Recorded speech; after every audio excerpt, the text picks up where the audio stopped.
Light the beam, because it's time for Nerdy for 30, the podcast where we talk about nerdy-ish movies for 30-ish minutes. My name is Kevin Bauer, a.k.a. the Critic's Choice. With me, as always, the People's Champ, Tim Keck. And today, we are talking about Season 2 of Loki. Season 2? Kevin, I want to describe the plot of Loki. I don't think I can. It is nonsense upon nonsense. It doesn't make any sense. It's about time travel, so it's actually a complete waste of everybody's time. Time is unraveling, but it's staying together. But also there's a machine that physically makes time work. But also if the machine breaks, then time will go out of control. And it's like, really, this is... None of this can exist. I mean, it's stupid. It's so stupid. The actors are great, and they unfortunately have nothing to work with. And then Loki's there, and they travel through time, and then they kind of do the same stuff again, and then they travel. I guess they travel in time, and then Loki becomes a time god, and that's it. That's the whole. Did I miss anything, Kevin? Did I leave any important details out that you can think of? The only thing I can think of is if we just cut and spliced parts of your description and played them multiple times in a row to stretch out how long you were describing the show for with more and more recursive descriptions. Because that's what watching this second season felt like. It was so repetitive and uninteresting. I've seen way too much internet memes of like Loki's. They must be joking of Loki saving the MCU. I had a really hard time getting through it. The last episode I kind of liked, but I still think it was pointless. I still think the whole thing was a waste of time. I think both seasons could have been one movie, and it might have been an okay movie. Interesting. Yeah, I don't know if they separately could certainly be a movie and a half. I don't know. I feel like it would feel a little bit cramped to have it as one movie. But Tim, I don't think people are joking online. I think people really are convinced that this is the best of the Marvel TV properties. And I think what's happening there is a really similar thing that I see happen in comics a lot, where people will fucking rave about a comic. They'll be like, oh my God, this thing's incredible. You got to check this out. And at the end of the day, it's got good art or good color. I was talking with a couple of like comics fans. Shout out Alex Moore. Go check out his absolute banger of a question on the mailbag episode. Descendant of Alan Moore, Descendant of Alan Moore, comics legend. That's true. It's not at all. We were able to whittle it down to three things. If a comic has either like legitimately like extremely cool, like boundary pushing pencils, so like drawings, or really good color, or sometimes just really good character design, it's enough to get a lot of people fired up. If it has two of those things at the same time, people are going to say it's legendary. And I feel like this show is the first time I've seen that happen in a TV or a movie context, where it is so pretty and the production design is so unbelievably good that I think that alone is making people say, holy shit, Marvel's good now. I mean, this does look like the entire visual effects budget for Phase 5 was dumped into this one show, right? I guess I didn't even think about it. The visuals, honestly, I guess I don't think about the visuals too much. I remember watching The Flash and being like, this is fun. And then everyone was like, oh no, actually it sucks. And I'm like, oh yeah, I guess it does suck. You know, like, I don't you're know. A story guy, Tim. You're all about the story guy. You see through the bullshit. I do. I just don't. I feel like the visuals all kind of look the same all the time. So what's the difference? I mean, I get it's cool. It's a time stream. I think what you're saying jives with my theory that this reminded me of the movie Joker, which I hold up as one of the worst movies of all time. And yet there are people out there that think Joker's a good movie, and they're wrong, but they're seduced by the idea of these. I think the visuals, like Joker looks good, and the acting, it's just like a guy that people like, Joaquin Phoenix. And then when you dig deeper, you realize it's one, not even remotely close to what the Joker's actual character is. And two, it's nonsense. It's bullshit. It's confusing. You're watching an actor go through the exercises that he should have done to prepare to play the role in a movie. It doesn't fit in with the DCU at all. It's just, and you lost a bet and you had to see it fucking twice in a theater. And it was one of the worst experiences you ever had. What were we talking about? I think you're right. The visuals, and if you get I get it like a character, then people are like, wow, this is great, but they're wrong and they're dumb for it. And I think Loki's the same way. If you're saying the visuals for this were good, I liked every actor in this. Yeah. I'm excited to see everybody. I think Owen Wilson has some little lines that he's crushing. Oh my God. Everything Everywhere All at Once. Ke-Huy? Oh, Ke-Huy Quan. Yeah. Ke-Huy Quan. He's great. He's so good and just incredible. I mean, he needs to be a part of the MCU. It's great to see him. Tom Hiddleston. Sure. Yeah, he's good. We didn't get any of She-Loki. You're mid on Tom Hiddleston? I think I'm tired of it at this point because I've just seen him. Season 1 burned me out. But my point is, there's a bunch of actors that people like. There's a bunch of visuals that people like, and nothing else matters to them. Except the plot doesn't make any sense, but they can tell it's complicated. Like Joker, they're like, oh, this is deep. And it's like, it's really not. They're just using the kind of language that makes you think it's deep. So this time traveling thing, they're going back and forth. Like Loki's uncovering this like deep knowledge of whatever. And it's like, no, this is all dumb. This is all a waste of time.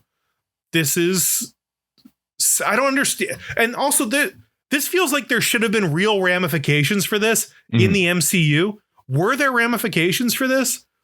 I think we're the timeline doesn't work. About to see them, but it's tough because we know that they just hit pause on everything. So the first time we're going to see any kind of an impact from this is, I think, is Deadpool 3 still coming out next year? Or did that get pushed? Maybe July of this year, but Deadpool is the first time we'll see anything from it. But like, what is the thing we're supposed to see? So what are we supposed to get?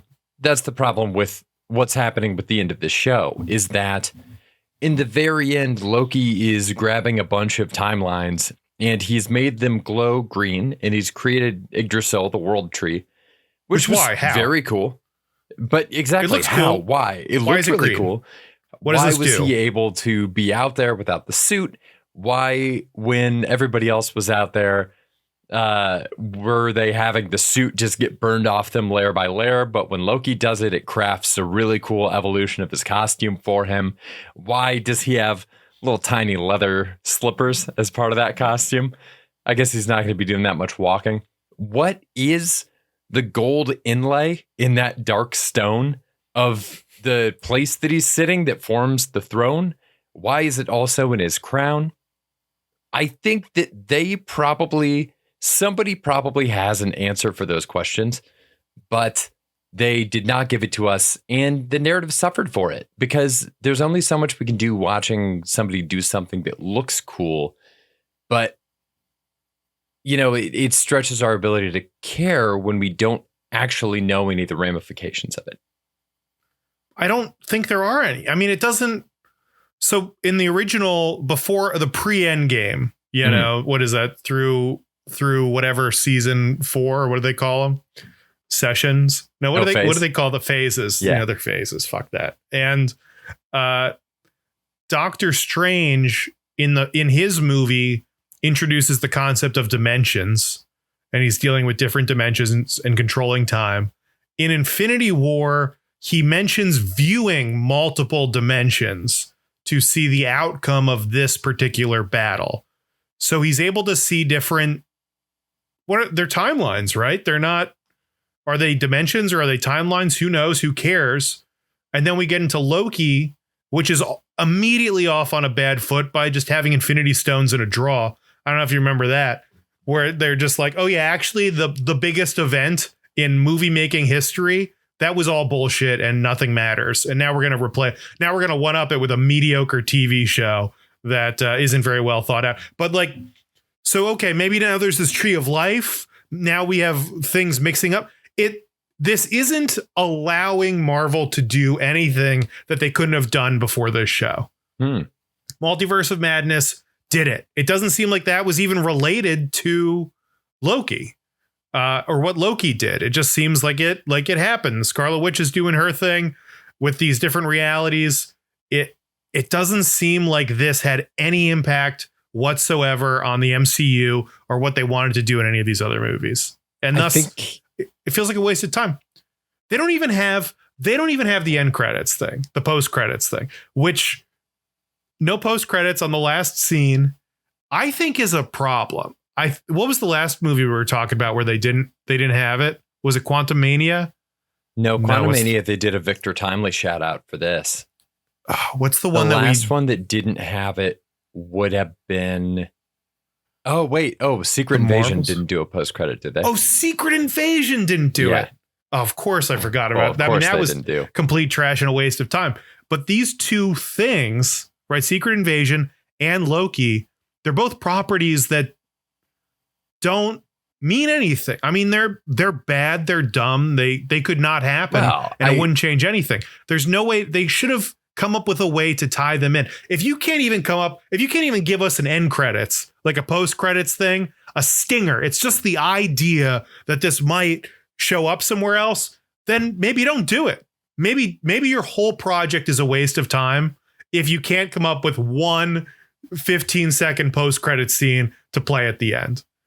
Dude, I wonder if they had one and they had to cut it because of the Jonathan Majors stuff. Also, I think what really screwed over the multiverse saga so far is they had to trade spots. There was a delay on Multiverse of Madness because Multiverse of Madness, I think, was originally supposed to come out in like October of 2021. It was supposed to drop before Spider-Man. Yeah. And then Spider-Man, I think, was supposed to directly reference stuff that he had done in Multiverse of Madness and couldn't. So they had to come up with like a different reason, but then that still doesn't make sense because I can't believe that the entire scene where Peter asks Doctor Strange to, break the multiverse to get him into college. I can't believe that wasn't part of the script initially. I don't know. It's a headache. Someday it's going to take a long time. Someday I would love to know everything that went wrong behind the scenes to lead to what we're seeing on screen now. I don't want to put Loki in the same conversation as Secret Invasion because I still think that it's far and away a better show than Secret Invasion. Yeah. But like the time travel stuff is a real issue in this because it's like you said, all the pieces are there. The cast, incredible. The production design, incredible. The idea was, I think, a really hard sell, if we're being honest. And yet in the first season, they pull it off. They get people in on this idea that Loki is going to be going around in a time travel show. And then they just seem, maybe it's a budget limitation or an approach limitation, but they seem to have no idea what to do with it. And I am confident that there are people on the internet who would listen to us talking right now and be like, you idiots, this is exactly how the time travel works.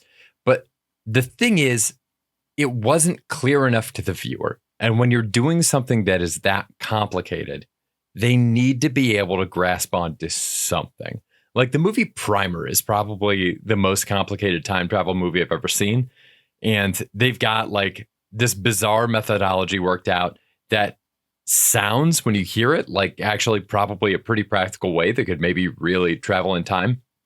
And they do explain it in the movie. But for the most part, even though it's extremely complicated in the movie, you're still able to just get on board and watch the movie because you understand that most of what these guys are trying to do is bet the March Madness tournament, make a bunch of money, and have people not realize what they're doing. So like in this context, it doesn't work the same way because what the characters are doing is so reliant on the science of the time travel that it's impossible to understand. It's just jargon. They just make things up. They're like, oh, we need this device. Oh, no, I can't make that. I need this other MacGuffin. Actually, we need to do this MacGuffin. But the time travel thing it just opens up so many doors. Mm-hmm. If Loki can move through time and space, because it seems like he can move to different areas, why doesn't he just put on the suit, move himself into the machine, press the button real quick, and then leave? He could have done that. He also could have done that.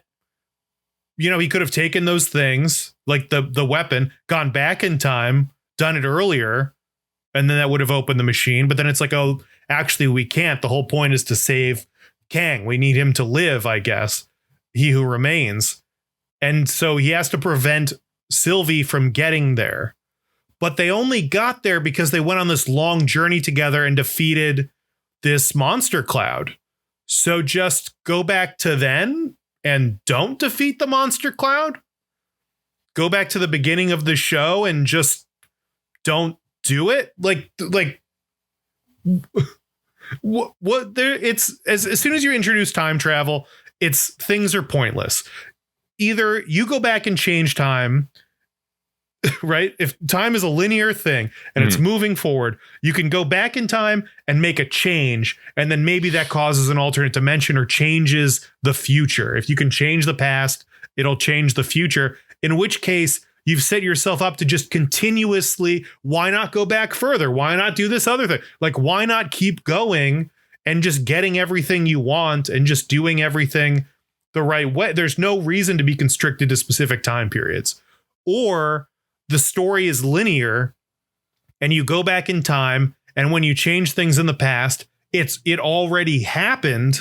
Right. And there's one timeline, in which case you've created a world where everything's predetermined and it's fate and nothing matters. And whatever was going to happen is already going to happen. It's, it's destiny, I guess, which is, I think, an old fashioned way to view storytelling. They tried it in Heroes failed. I haven't seen a good, Back to the Future is the only story that's ever done good time traveling. I don't even know. It's just so stupid. You mentioned Jonathan Majors. Do you feel that way about the time travel in Endgame? I remember going into Endgame, I hadn't watched anything, and I was telling you I'll be happy with anything as long as it's not time travel. And you were like, ugh, yeah. And I was like, fuck. So I was not excited about it. I dismissed it because what we got was so cool that they were able to do this. And in theory, it kind of makes sense if they go back in time, take this thing and then return it exactly, then we don't even know what the right use of time is, right? Because they made a change. Did it affect the future? I mean, that Loki disappeared, and yet he didn't disappear from the rest of the story. Right? Loki left after that. Thor movie. It's a big yawn, Kevin. This is, yeah, I know. I'm just already what? This is dumb. We shouldn't be having these conversations. We should just be doing a fun thing. Who cares what Endgame did? It was awesome. Endgame was the coolest thing I've ever seen in a theater, and it's worth it. So what if they do some bullshit time travel? It's fine. You mentioned Jonathan Majors. Kevin, I have a question for you. Please. When did you know that you were willing to forgive Jonathan Majors of all of his crimes and welcome him back to the MCU with open arms? Because I'm not there yet. Never. I think we should wait for the outcome of the trial, but I know you feel differently about this. So I'm just going to let you go. Explain what you think. Explain why you think Jonathan Majors has earned his place in the pantheon of MCU characters. I'll shut up. Oh my God. This is like when we were backstage at the Annoyance one time. Some people were coming in. I think it was people from the next show. And our friend Sudi just turned to me and went, "I don't care what you say, Kevin. Women are funny." And fake stormed out of the room. Incredible. The most on the spot I've ever been. Yeah, I mean, obviously not worth it. I don't know what the fuck this guy is doing when he's playing Victor Timely. Really? I know there's an acting approach where the theory is just don't be boring. Be anything. Be bad. Just don't be boring. And I feel like that's the exact note that Jonathan Majors is following when he's playing Victor Timely, because it's so weird and off-putting. I really, really despise every single thing Victor Timely says. When he's playing He Who Remains, it's great. Still not great enough to forgive everything. But Victor Timely specifically, I'm get this guy off the fucking screen. I really liked Victor Timely. Really? Sell me on him. It really sucks that Jonathan Majors is a piece of shit, because He's an amazing actor. He's a really fucking good actor. And he's coming up with all these different interpretations of Kang. We know he had more. Like, he's supposed to play a completely different version of this guy in every future property. I mean, how deep does that go? The fact that he's coming up with new ways to reinvent that character and yet keep, I think, a similar energy with each one is impressive from an acting standpoint. His character is very frustrating. It's like kind of off-putting. I'm a little frustrated by him. It does create this element of unease where the whole time I'm waiting for him to betray everybody. And he doesn't. He seems like a pretty chill dude. And so that's like kind of a fun reversal. And the moment when they just kill him off instantly, that was honestly one of the better moments in the show where they've totally agree. I was writing down, actually, I can't believe we're doing this again. And then he exploded. And I was like, oh, OK, I guess that's maybe the first half of the season was just setting up, the finale. And that was it. But yeah, I'm bummed. I think Jonathan Majors is talented as hell. But, can't be a bad person and not expect consequences, and he should get whatever he gets. I know you disagree, but Kevin, do you have a big beef? Do you have a big beef with this aside from not enough Jonathan Majors screen time? I think, oh boy, what would my biggest beef be? I don't really understand. Yeah, what's the biggest beef? I don't really understand how Sylvie's life worked when she was just hanging out in that small town working in the McDonald's. It seemed really cozy. It seemed like everybody would constantly be like, where are you from again? It's bizarre to me that she's just like rocking a bold mullet and a British accent in the middle of fucking who the fuck knows where. Yeah, she's just like hanging out. There's like a really cool record store she goes to. She's like hanging out on the couch at the record store. And I'm just like, what is this life? Maybe what I'm really not understanding here is what life was like in the 80s when you could live comfortably on a McDonald's salary. Maybe that's the real problem that I have with this. My problem is late stage capitalism, Tim. They robbed me of that life. Well, we can't solve that today, but I did agree that the burger thing is weird. She's a variant, but she's not like Owen Wilson was a dad and got picked up and is now involved in the TVA. She was right. Loki in the other timeline. So this is her also just deciding it's a new thing. I mean, she reinvents herself in this. What is it about this that draws her to being a burger person as opposed to being Loki again? Is it that she's been chased her whole life? I mean, she was kind of on the run the whole time, right? As a variant. And so maybe this is just some stability. She's able to hang out, have a normal life. I guess why is this the one she's picking? I don't know. I kind of wanted a deeper thing there. Maybe someone listening could tell us why exactly she picked that life to live, but it's weird. I want to see her apartment. What's she doing over there? Well, also because all the timelines that any of these people individually came from, they came from a timeline and were put into the TVA. And the theory was that they were all variants, which is why they were then put in the TVA, is because there were people who had fucked with their timelines, which means that all of their actual timelines would have been pruned prior to the start of Loki season 1, which means that even if they kill He Who Remains and it allows a lot of timelines to start branching again, it would mean that they can't go back. It's like if your house was burned down, like your house got burned down, you can go in another timeline to the same address where your house was, but it's not necessarily going to be the same house that you came from. So that's kind of weird, right? Like that people are going back to these lives that aren't really theirs. Right. It seems like Owen Wilson, it seems like they're setting Owen Wilson up to just go back to his life the way it was meant to be. Yeah. But you're right. His timeline got pruned. So are we to think that every timeline just grows back the way it was? Or is this another timeline where it's close enough that he can just tag out a variant? Also, how is he replacing somebody? Because he's there the whole time as a dad. I was thinking that too. So yeah, how does he come back and replace it? Unless it's something like the Infinity Stones where they pluck him out of the timeline and drop him back in seamlessly. So it's a continuous thing. But again, you mentioned they prune the timeline that he's from. So that's not even something. Like, there is another Owen Wilson in that timeline that he is, I guess, beating up and like, I want to see that scene of Owen Wilson just beating the shit out of himself from another timeline, and they both go into a room bloody, and then one of them comes out, and you don't know if it's our guy or not. But then he makes his kids dinner. Yeah, now we can have some fun with this, but weird. I would watch the shit out of that movie, dude. You mentioned the movie One with Jet Li. I still gotta watch that. That is a banger of a premise. Dude, we got to watch it.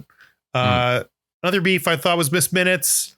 Why doesn't she just take over everything? It seems like she can do whatever she wants. Oh, yeah. Whenever she wants. Oh, what do you think about Miss Minutes getting real horny there in that one episode? I kind of dug it. I kind of wish we'd explored that a little bit more. I like the fact that she fell in love with him and stuff. She was just an interesting character. And it's like, oh, if she's the power behind the throne, it felt like there was something there that could have been the whole story. Right? She could have been the evil mastermind behind everything. And instead they kind of touched the surface and then bounced from that, which was fine. Yeah, because she ran the TVA really and the loom, but like you mentioned at the beginning, it turns out that without the loom, everything will explode, but also there wasn't a loom before. So it seems like the loom, correct me if I'm wrong, the purpose of the loom is to prevent the time war. It's specifically to prevent the Kang war. Yeah, so it seems right. Okay, now that you're saying that, it seems like before the loom, there were multiple time just did its thing and created multiple timelines. It sounds like that's the natural state of time. And then the Kangs from different timelines had a huge war. So to prevent that, He Who Remains killed everybody. He won the war, and then he built the machine with the intention of pruning multiple timelines, which is essentially changing the way time is supposed to flow in order to prevent his other selves from coming in and messing things up again. So I guess he can either hold that, but I mean, if the timelines are going to just start branching now, which all of a sudden the machine stopped working, right? Because they stopped pruning. I guess they had to prune so that it could be, like it's like a tree, like what's a chip grinder or something where you shove a tree in and then it shoots out sawdust. It's like that, but one timeline. But that you got to hack off a couple extra branches before it'll fit in the chipper. So I guess that's what they were doing. Yeah, it seems very complicated. I like that idea though. I like the idea of one Kang doing whatever he has to do to prevent the creation of other Kangs. Yeah, but then there were other Kangs in Ant-Man, and is this just the end of Kang, you think? I don't know. I definitely think if it's a guilty verdict, I think this is the end of Kang. For sure. They had that little line where Mobius is like, yeah, one variant popped up, but we took care of it pretty quickly. So another enduring, confusing 616 declaration. Who knows if he's talking about the comics or the movies? I don't know, man. I don't know. If it is the end of Kang, I'm okay with it. Me too. That's fine. I mean, I don't know what else. Yeah. This is a bummer. I know we're going to talk about the Marvels on Thursday. Mm-hmm. I'm going to say of the Loki and the Marvels, this is not the one that makes me optimistic about the MCU. Teaser, baby. Check it out. Ooh, what's coming? Is it a shock ruling on a recent movie? It just might be. Hey, thanks so much for listening, everybody. This has been, as always, Nerdy430. Let us know what you think. Nerdy430@gmail.com. We'll be back here in 2 days with an episode on the Marvels. Till then, stay nerdy, everybody. Bye. Stay nerdy. Bye.